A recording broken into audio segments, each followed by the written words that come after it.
kemarin kan kami melakukan cek pertanggungjawaban pendapatan di seluruh wilayah Jawa Timur ini.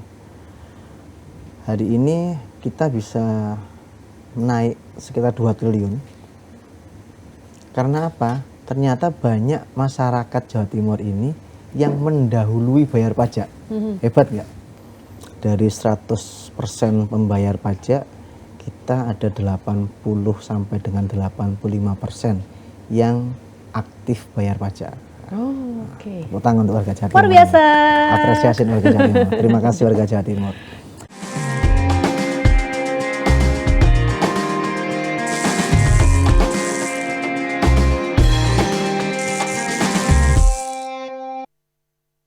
Assalamualaikum dulur-dulur Jawa Timur, apa kabar? Senang sekali Karin Sam bisa kembali berjumpa dengan dulur-dulur Jawa Timur tentunya di acara Jatim Channel Podcast DPRD Provinsi Jawa Timur, sebuah ruang di mana kita bertemu dengan wakil rakyat untuk mencari solusi demi kesejahteraan masyarakat Jawa Timur. Nah, kali ini kita akan membahas satu topik yang agak sensitif. Kenapa saya bilang sensitif? Karena berkaitan dengan pendapatan. Wah, kalau udah ngomongin pendapatan, ekonomi ini penting banget kita ketahui bersama nih ya dulur-dulur.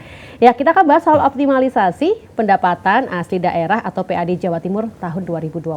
Saya nggak sendirian pastinya ya, karena ada sosok yang luar biasa yang sudah ada di ruangan ini. Ketua Komisi C DPRD Jatim, yang dimana beliau ini merupakan anggota DPRD Jatim begitu ya, dari Dapil Kabupaten Sidoarjo pada pemilu legislatif 2024 yang lalu dan berhasil meraih 52.491 suara, pastinya dari Partai Golkar. Langsung saja kita sapa. Halo Mas Adam Rusdi. Halo, Assalamualaikum. Mbak Kerin. Waalaikumsalam. Luar biasa. Boleh saya sebut lengkapnya dulu ya?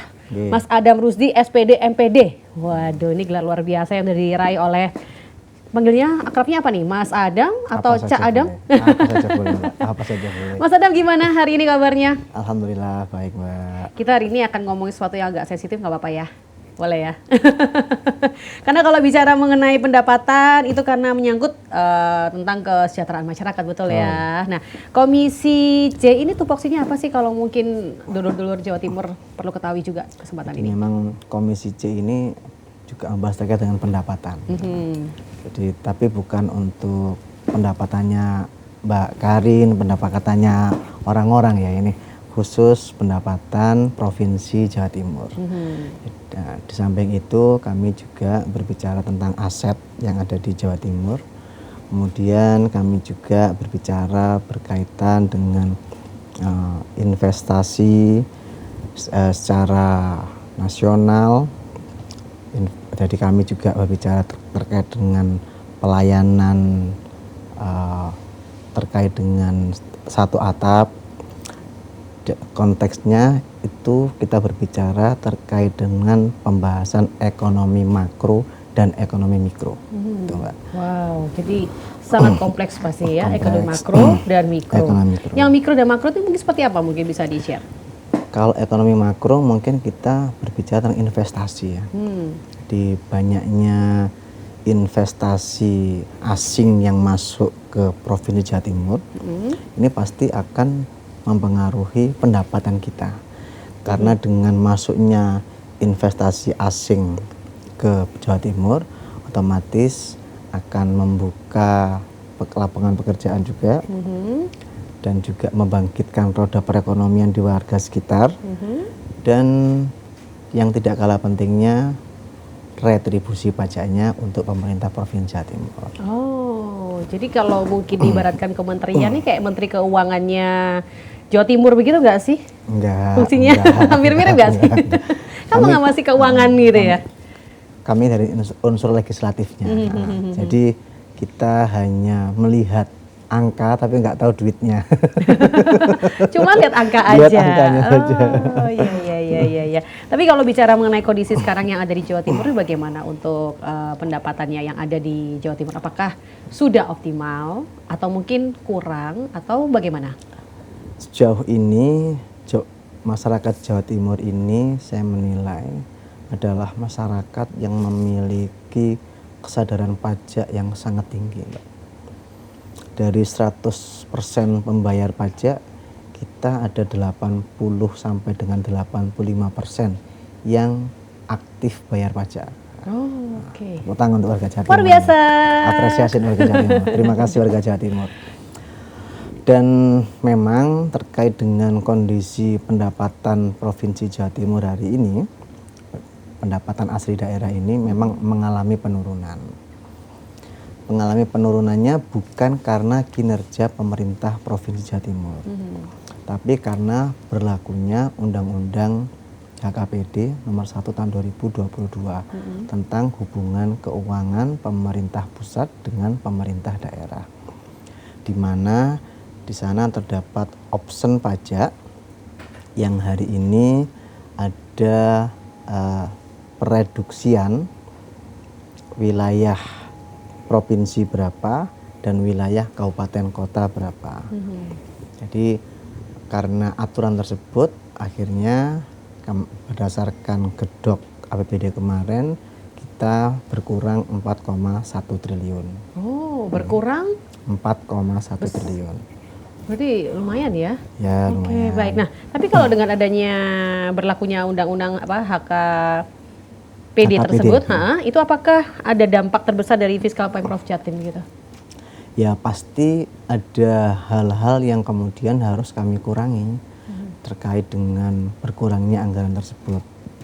Jadi di dalam RPJMD Gubernur pasti kita memiliki skala prioritas mana yang kemudian menjadi domain-domain provinsi yang mungkin selama ini kami dari provinsi memberikan hibah untuk Madin, Madrasah Diniyah, kemudian untuk hibah-hibah olahraga dan sebagainya, mungkin bisa akan terkurangi pada sisi aspek itu.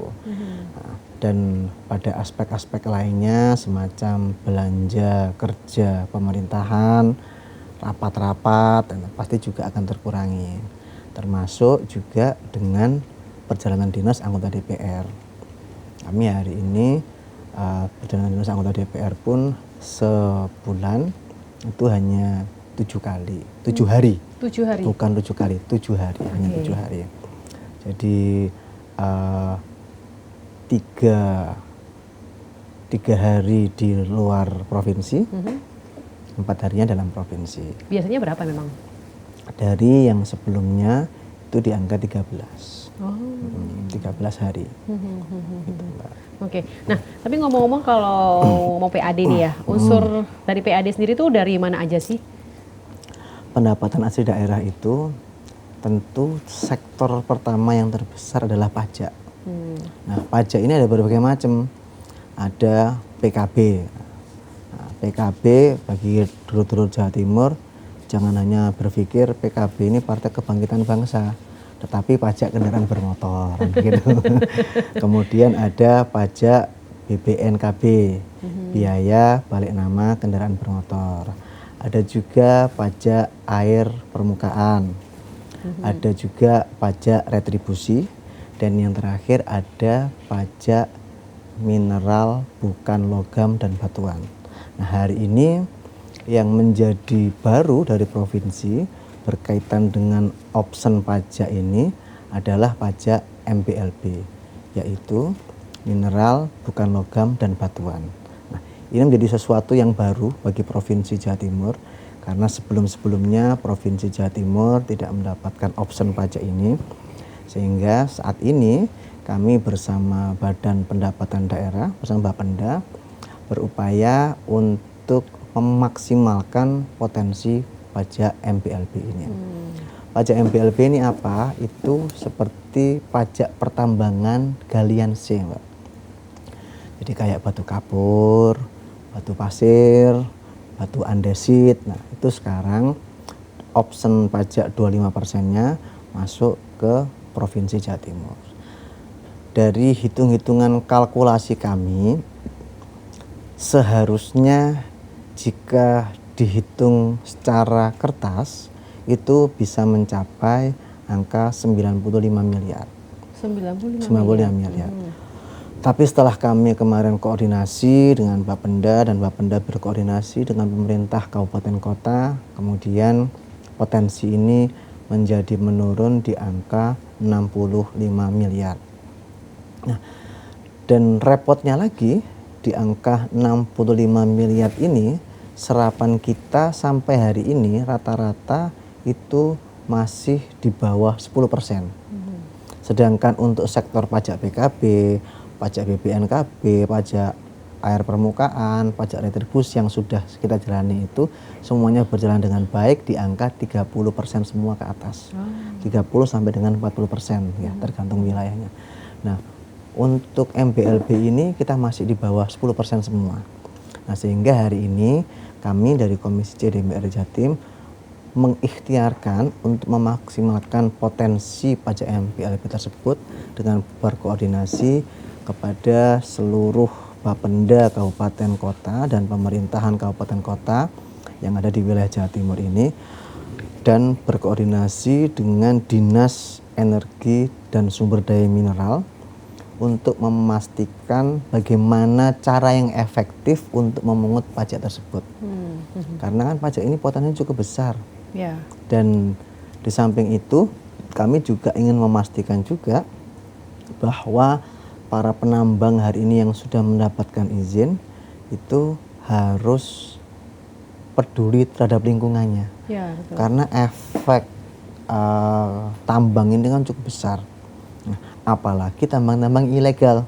Nah, kami mencoba untuk mengikhtiarkan itu dan mengupayakan itu bekerjasama dengan seluruh stakeholder yang ada agar potensi ini betul-betul kita maksimalkan dan bisa kembali lagi untuk rakyat Jawa Timur.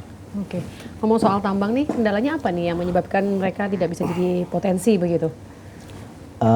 Yang pertama berkaitan dengan tambang ini, tentu fungsi controlling itu kan tidak mudah, Mbak.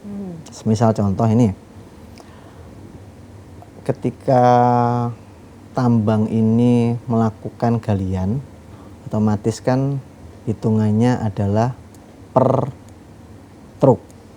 Sekali truk jalan berapa. Dan hari ini yang melakukan penghitungan itu kan checker ya, istilahnya checker.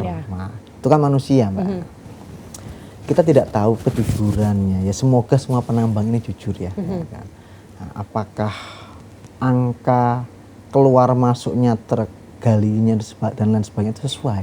Nah, sehingga optimalisasinya di sana. Kalau memang itu sesuai kan potensinya luar biasa. Kami mencoba hari ini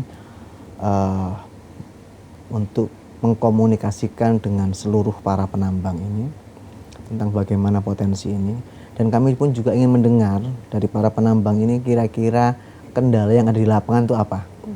Satu sisi kami dari pemerintah tentu mengharapkan pajaknya, tapi kami kan juga harus mendengar aspirasi mereka kendala di lapangan ini apa, sehingga sama-sama fairnya, sama-sama B2B-nya. Mereka membayar pajak, kita juga melindungi hak-hak mereka sebagai para pengusaha tambang. Karena kondisi itu ya, karena cekernya masih manual bisa dikatakan gitu ya. Apa nggak bisa dipakai sistem yang model kayak mesin kah? Kami atau apa lagi gitu? hari ini berupaya untuk melakukan digitalisasi itu. Tapi kan yang namanya kebijakan itu kan pasti ada pro dan kontra. Bagi para pengusaha belum tentu apa yang kami lakukan ini adalah baik bagi mereka.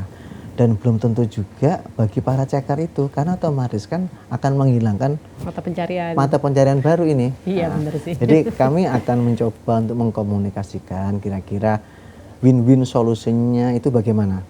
Karena sekali lagi pemerintah ini juga tidak bisa bekerja tanpa masyarakat juga itu. Betul sih. Ngomong-ngomong nih PAD untuk Jawa Timur nih sekarang sudah di angka berapa?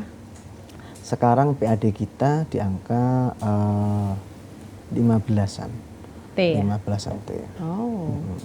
Itu betul dikatakan udah yang kondisi dari yang sangat. Sebelumnya 19 T. Oh, kayak karena ada penurunan itu ya PAD-nya ya. Oke. Dan alhamdulillahnya hebatnya rakyat Jawa Timur itu, Mbak. Kemarin kan kami melakukan cek pertanggungjawaban pendapatan di seluruh wilayah Jawa Timur ini. Hari ini kita bisa naik sekitar 2 triliun. Karena apa? Ternyata banyak masyarakat Jawa Timur ini yang mendahului bayar pajak. Hebat nggak? Hebat sekali sih. Jadi mereka ini mestinya sekarang kan bisa sebelum waktunya bayar pajak, ya kan 6 bulan sebelumnya kan bisa bayar dahulu kan. Nah, ini masyarakat Jawa Timur sudah bayar. Nah, oleh karena itu kami mengusulkan kepada Bapenda setiap kabupaten kota ini agar memberikan reward kepada para pembayar pajak yang kemudian itu punya inisiasi untuk mendahului membayar pajaknya. Kalau selama ini memang sudah dilakukan, tapi kan skupnya adalah skup Provinsi Jawa Timur, jadi terlalu besar. Nah, kami ingin merumuskan kebijakan agar ada reward di masing-masing kabupaten kota untuk para pembayar pajak yang tertib dan luar biasa ini. Wow. Kira-kira apa nih usulan rewardnya nih? Ya macam-macam ya, kan mungkin ya kita kasih umroh lah. Tapi ini kan masih usulan Mbak ya, masih usulan. Kita masih belum bisa memastikan karena ini kan juga persetujuan bersama antara eksekutif dan legislatif. Jadi belum tentu usulan kami juga diterima, tapi kami mencoba untuk mengikhtiarkan itu agar ini sebagai masukan kepada Ibu Gubernur. Ini kan soal kayak pemutihan-pemutihan itu sebenarnya bikin pendapatan kita juga akan berpengaruh nggak sih kalau ada pemutihan-pemutihan kayak gitu? Pastinya membuat pengaruh karena itu kan piutang Mbak. Iya kan? Itu kan piutang bagi pemerintah Provinsi Jawa Timur. Yang seharusnya jika itu dibayar oleh masyarakat Jawa Timur, itu akan menjadi pemasukan bagi kita. Soalnya kan memang, mohon maaf nih kan masyarakat membanding-bandingkan begitu loh dengan kebijakan yang ada di Jawa Barat, Gubernur KDM itu kan dengan adanya kebijakan-kebijakan terkait dengan kendaraan begitu kan. Iya betul. Padahal kita ini kan sudah diingatkan oleh pencipta lagu Mbak. Siapa tuh? Ojo dibanding-bandingke. Kalau nggak salah judulnya begitu.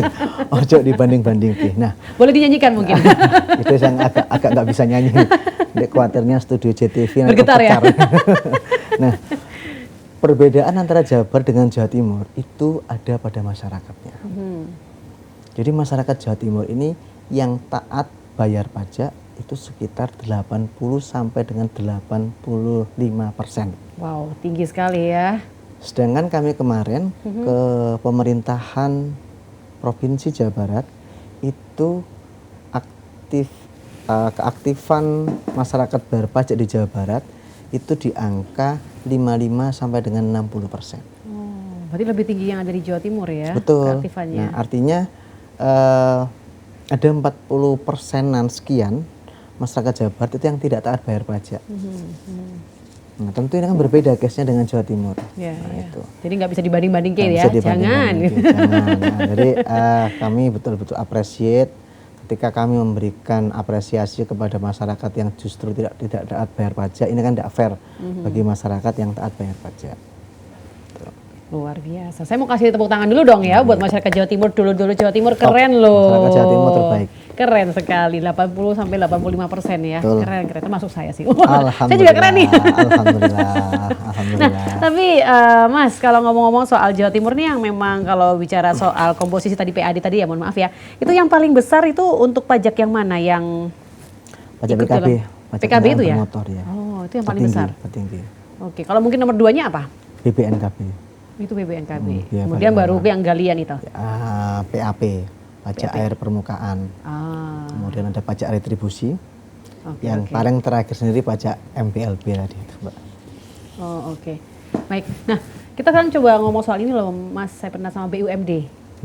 BUMD yang ada di Jawa Timur nih. Ini kan mereka kan juga berperan juga ya. Betul. Dalam PAD gitu ya, atau dalam keuangan negara, keuangan yang di Jawa Timur begitu kan. Nah, bagaimana nih DPRD melihat potensi-potensi dari BUMD untuk bisa menambah PAD Jawa Timur?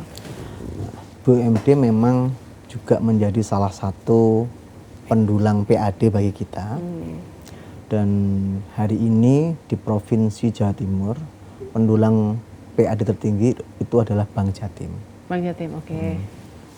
Kemudian yang kedua ada PT PJU, itu PT Petrogas Jatim Utama. Bank Jatim ini memberikan PAD kepada kita atau dividen yang disetorkan ke kita itu sekitar 440 miliar. Kemudian Petrogas Jatim Utama ini juga mengalami kenaikan yang cukup signifikan dari yang sebelumnya memberikan PAD hanya 20 miliar. Sekarang memberikan tambahan PAD sekitar 35 miliar. Tuh. Kemudian selanjutnya ada PT BPR kalau dulu kita menyebutnya dengan Bank UMKM Jawa Timur. Sekarang berubah nama menjadi PT Perseroda Bank Perekonomian Rakyat PT BPR. Itu memberikan PAD sekitar 10,5 miliar. Kemudian di bawahnya lagi ada Jam Krida, di bawahnya lagi ada PT PWU Pancawira Usaha, ada PT JGU Jatim Graha Utama, dan ya saya kira itu untuk holding kita ya, untuk holding. Kalau anak perusahaan lebih banyak lagi memang, itu holding. Ya. Okay. Itu holding. Tadi dikatakan Bank Jatim ini yang paling Paling besar, gede. paling tinggi lah dikatakan gitu ya. Tapi kan beberapa waktu lalu ada sempat kasus yang kisruh. Pemilihan direksi kalau nggak salah, direktur yang Bank Jatim cabang Jakarta. Enggak, bukan kisruh. Apa tuh? Di Bank Jatim itu kalau cabang DKI bukan kisruhnya terkait dengan pemilihan direksinya. Kita ada fraud di sana. Oh, ada fraud di gitu. sana. Karena kan dengar-dengar sempat ada loss. Ya, fraud itu. Okay. Fraudnya itu sekitar 569 miliar. Dan akhirnya setelah kami melakukan penelusuran dan memaksa agar direksi ini melakukan pertanggungjawaban lebih maksimal, akhirnya ada sekitar pengembalian melalui cash kolateral itu sebesar 269 miliar. Jadi tersisa sekitar 300-an miliar mungkin ya. Itu sekarang. Nah, dalam proses Bank Jatim DKI Cabang Jakarta ini sekarang sudah masuk di ranah hukum, sehingga untuk masalah yang harus terhukum siapa ini adalah kewenangan di aparat penegak hukum. Kami selaku lembaga legislatif tentu tidak bisa intervensi apakah harus sampai sejauh mana dan sebagainya. Kami sama-sama lembaga legislatif dan yudikatif harus saling menghormati proses hukum di sana. Yang jelas harapan kami selaku Ketua Komisi C DPR Jatim, tentu proses hukum itu harus berjalan dengan sebaik-baiknya dan seadil-adilnya. Oke, berarti masih dalam proses. Sudah ada yang ditahan, kepala cabang DKI sudah ditahan, terus kemudian pengguna kredit fiktifnya juga ditahan, terus ada yang kalau nggak salah bagian survei atau apa gitu ya. Nah, di berita itu ada kok nggak salah. Iya, oke. Tapi yang pasti kalau dari BUMD yang ada ini kan dari Jawa Timur kan kurang lebih ada 10 ya, 10 BUMD. Nah itu dari 10 ini ada berapakah yang menguntungkan, ada juga yang tidak, itu dari 10 ini yang... Semuanya menguntungkan, semuanya menguntungkan, tetapi ada prosentase yang baik dan tidak baik, kan begitu Mbak. Ada yang kemudian dengan modal sekian, rata-rata BUMD kita ini bisa memberikan keuntungan di angka 5 sampai dengan 10%. Tapi ada memang yang hanya 0,2%, 0,5% dengan aset yang cukup besar, dengan modal yang cukup besar, tetapi hanya memberikan keuntungan yang tidak maksimal. Seperti PT JGU dan PT PWU. Hari ini coba kita genjot agar lebih maksimal karena potensi itu ada, tinggal bagaimana pola manajemennya dan manajerial yang bagus. Karena lagi-lagi semua hal itu bergantung pada pola manajemen dan pola manajerial yang bagus. Oke, baik. Kayak kita minum dulu deh ya, karena boleh. Ini aduh menguras ya. Bicara duit itu memang waduh benar-benar harus dipertimbangkan dengan baik-baik. Kita minum dulu nih Mas.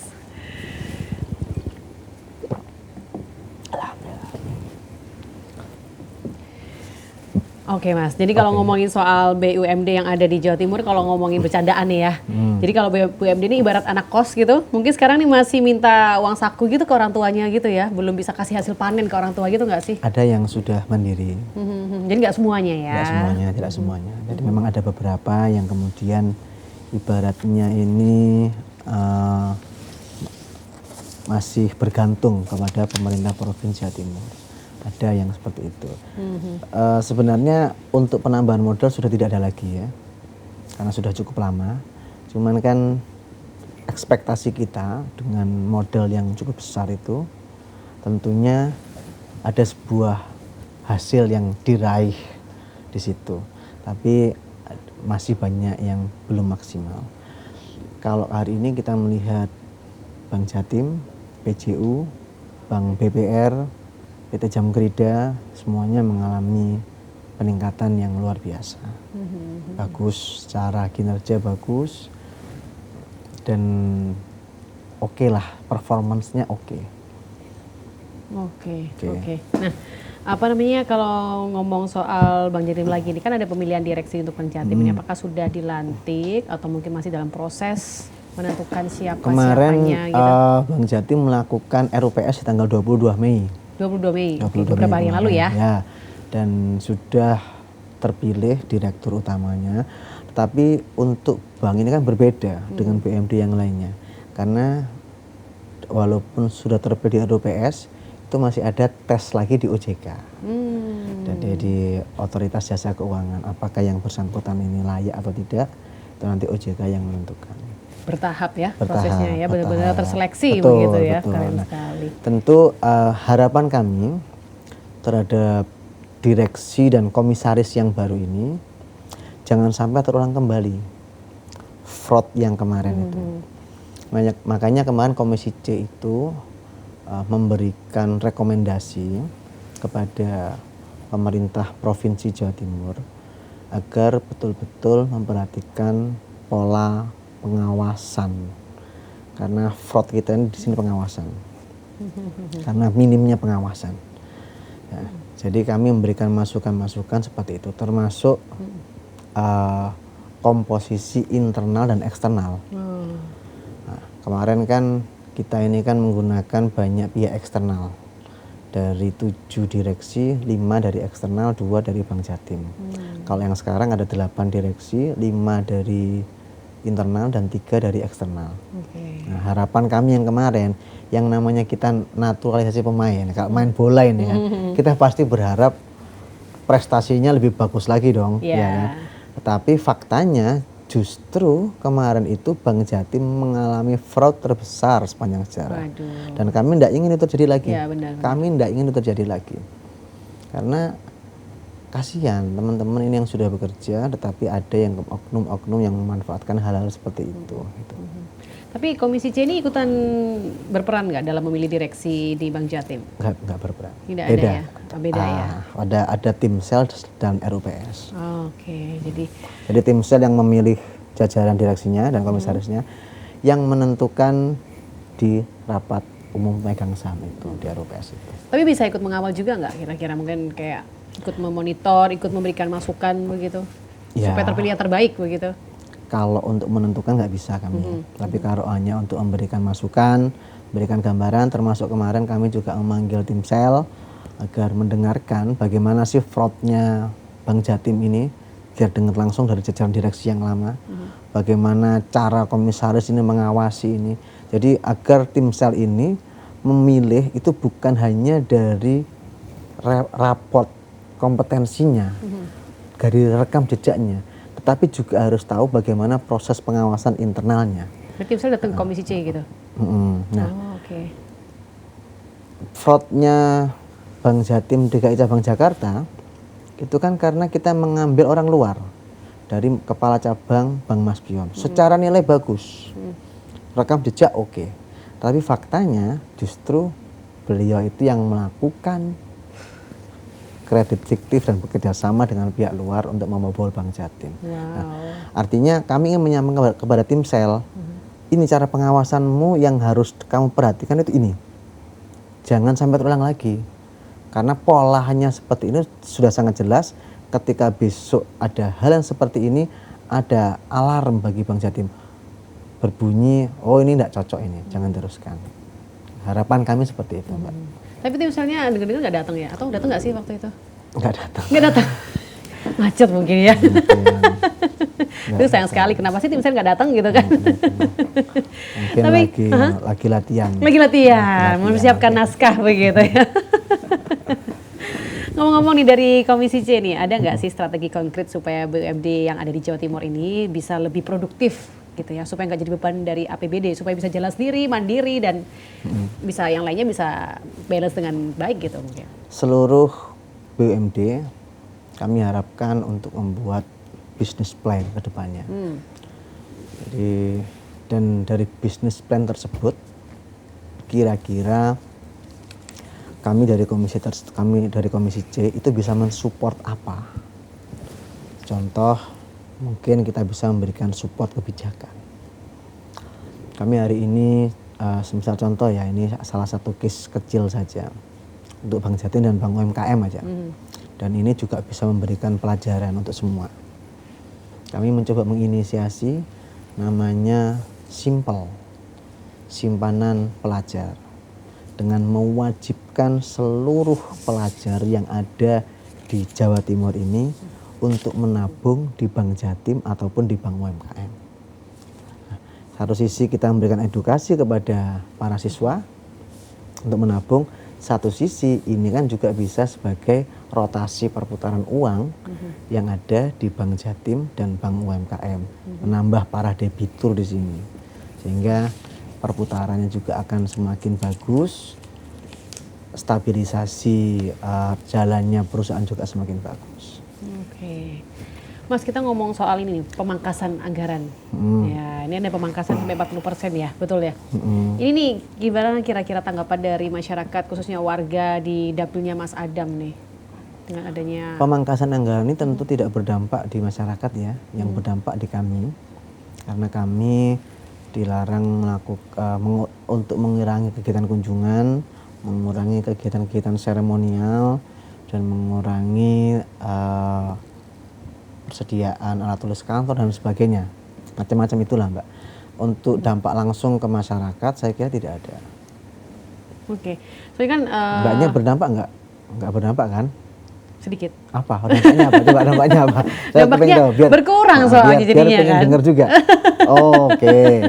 Iya kan, kalau dia berkurang kan berdampak pasti Iya, Mas, iya, ya iya, kan. iya, iya. Apalagi soal ini Mas, katanya kan infrastruktur saat ini kan memang sedikit terpangkas gitu kan, dari 40% menjadi 33% lantaran tersedot ke pendidikan begitu kan. Nah itu loh, pengen tahu nih kira-kira dari warga di dapilnya Mas itu loh, mungkin mereka ada keluh kesah atau apa terkait dengan hal tersebut, kayak restrukturisasi anggaran begitu. Untuk berkaitan dengan infrastruktur, sampai hari ini dapil kami tetap berjalan dengan baik. Semuanya sesuai dengan RPJMD kabupaten dan provinsi. Jadi untuk hal-hal yang ya mungkin bedanya adalah kalau yang sebelumnya adalah penambahan ruas jalan atau betonisasi ataupun apa itu bergeser menjadi renovasi jalan atau tambah sulam jalan.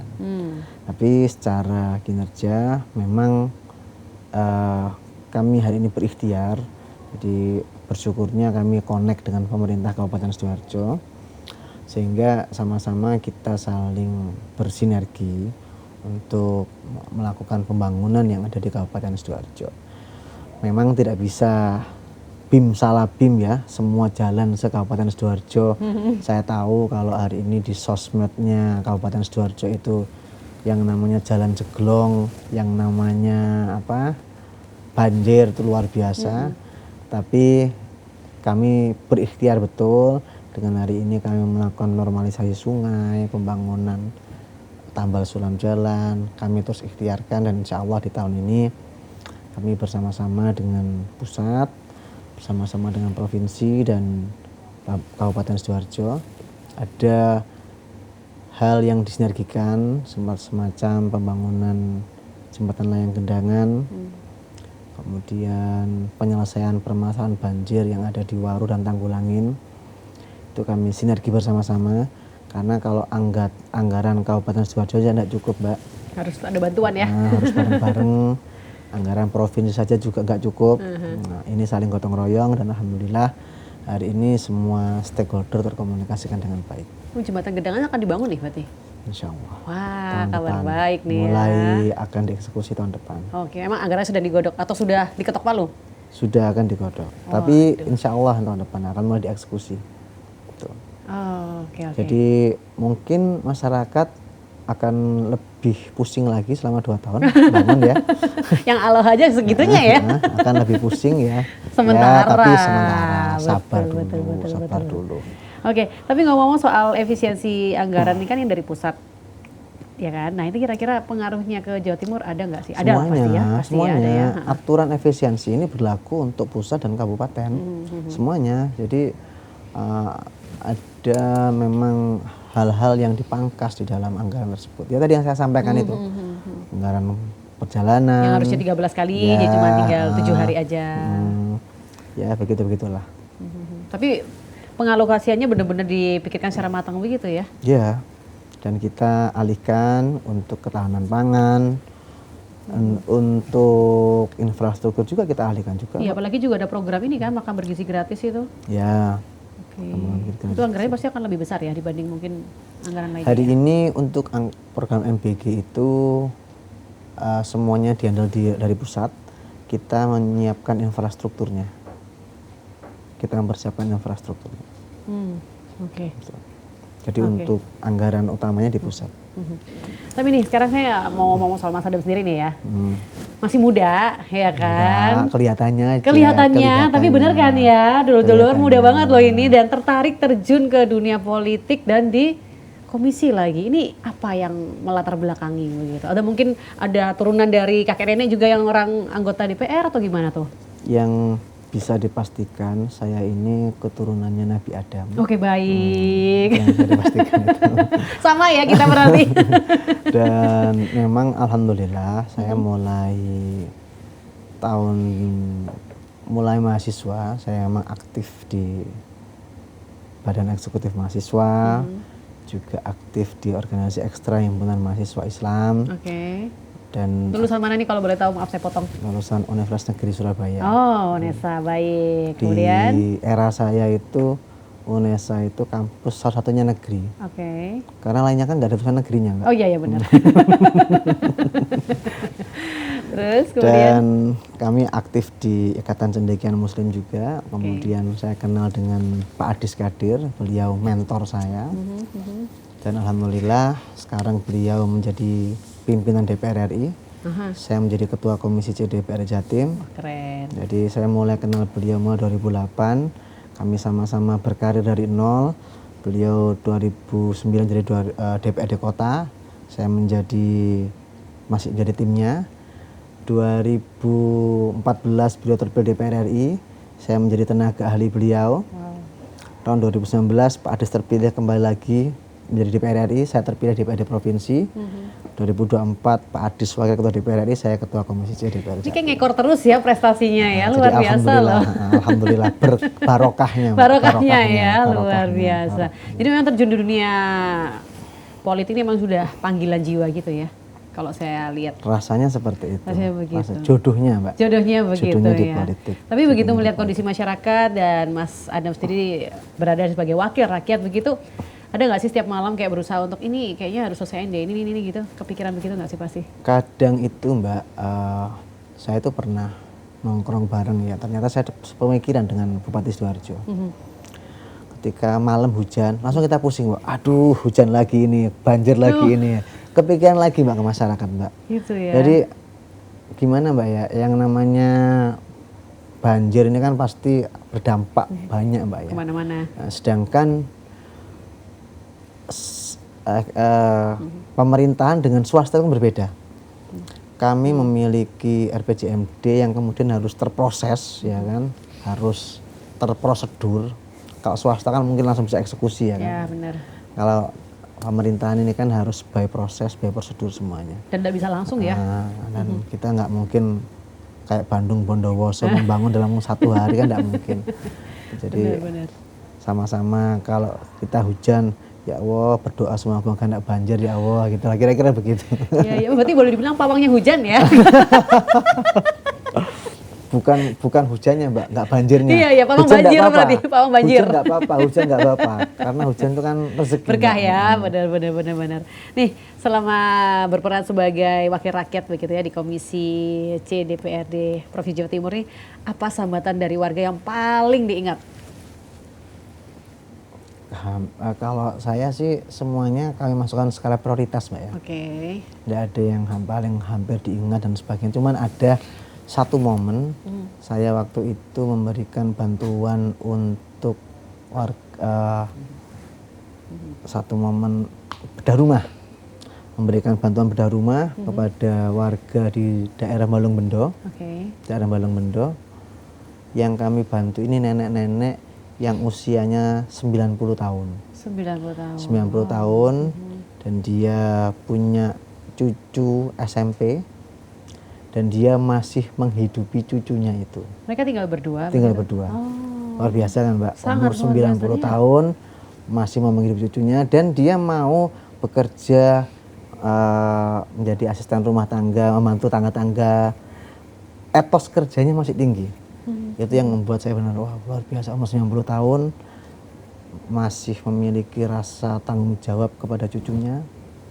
Sebenar-benar saya, wah masa yang umur 90 masih memiliki semangat, saya nggak bisa. Kira-kira itu yang benar-benar menyentuh ya. Saya ingat betul itu. Di Balung Bendo itu Mbak. Balung Bendo ya. Wah luar biasa nih ya.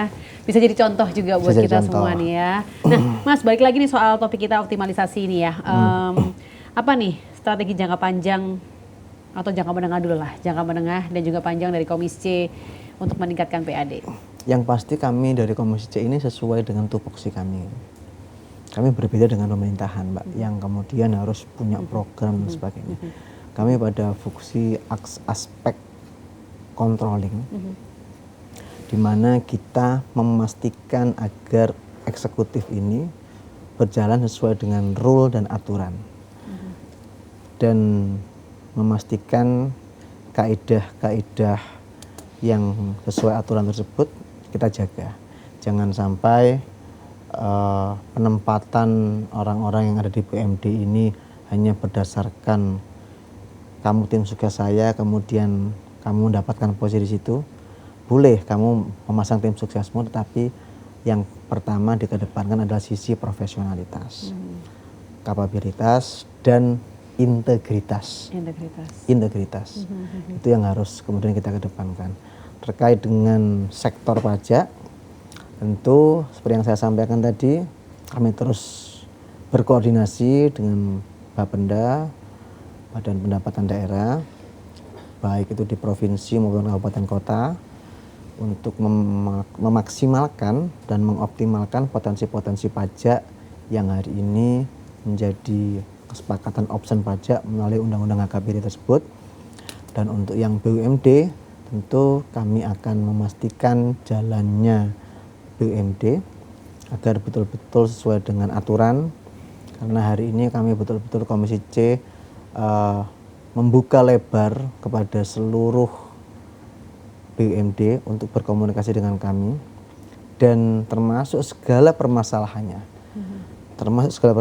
Kita hearingkan, kita komunikasikan di Komisi C untuk sama-sama mencari jalan yang terbaik untuk PAD Provinsi Jawa Timur.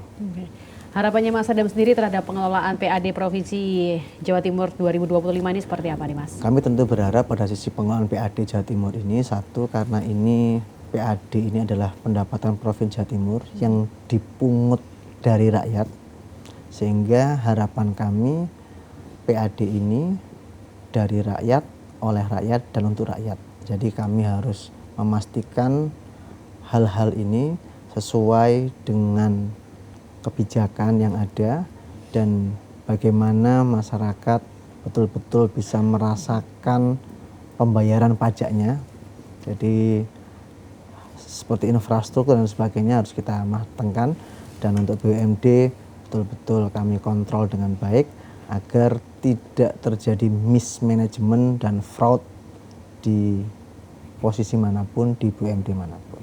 Saya yakin Mas Adam juga punya pesan nih buat anak-anak muda yang tengah menyaksikan Dolo-Dolo Jawa Timur nih, untuk mereka juga peduli dengan PAD Provinsi Jawa Timur dengan kondisi keuangan yang ada di provinsi kita nih. Monggo silahkan. Yang kami pastikan bahwa pemerintah tidak mungkin berjalan sendiri tanpa masyarakat. Pemerintahan yang baik adalah pemerintahan yang mampu menarik partisipasi masyarakat, dan masyarakat berpartisipasi aktif untuk pemerintah. Dan pemerintah, ketika masyarakat sudah berpartisipasi aktif, maka pemerintah juga harus memperdulikan masyarakat dari berbagai macam sektor. Sehingga seperti jargon yang saya sampaikan di awal tadi, dari rakyat, oleh rakyat, dan untuk rakyat. Luar biasa. Pak Tony, ada hadiah-hadiah gitu ya untuk mereka yang terus aktif. Ya, semoga. Mas, satu lagi nih sebelum nanti kita akan tutup nih ya untuk podcast kita kali ini, channel kita. Soal Pansus Bank Jatim jadi jalan nggak sih? Pansus itu yang mengusulkan fraksi, Mbak. Nah, kalau kami pribadi dari fraksi Partai Golkar, kami tidak setuju dengan pansus itu. Karena kami Komisi C merasa masih mampu untuk melakukan fungsi controlling itu. Dan hari ini kami sudah melakukan hal yang maksimal sampai dengan kami mengeluarkan rekomendasi Komisi C. Jadi tidak perlu ya? Tidak perlu lah. Tidak perlu lah itu ya, yang paling penting ya, yang semoga kita semua berharap agar obrolan kita di Jatim Channel Podcast DPRD Provinsi Jawa Timur ini bisa memberikan manfaat yang positif. Begitu ya Mas Adam, terima kasih banyak untuk bisa mampir di sini, kita ngobrol-ngobrol santai. Dan semoga semangat optimalisasi PAD yang ada di Provinsi Jawa Timur ini bisa memberikan manfaat juga bagi seluruh masyarakat, dari rakyat, oleh rakyat, dan untuk rakyat, begitu ya. Terima kasih dulur-dulur yang sudah menyaksikan. Sampai jumpa lagi di program Jatim Channel Podcast DPRD Jawa Timur. Saya Karin Sem. Assalamualaikum warahmatullahi wabarakatuh. Boleh minum.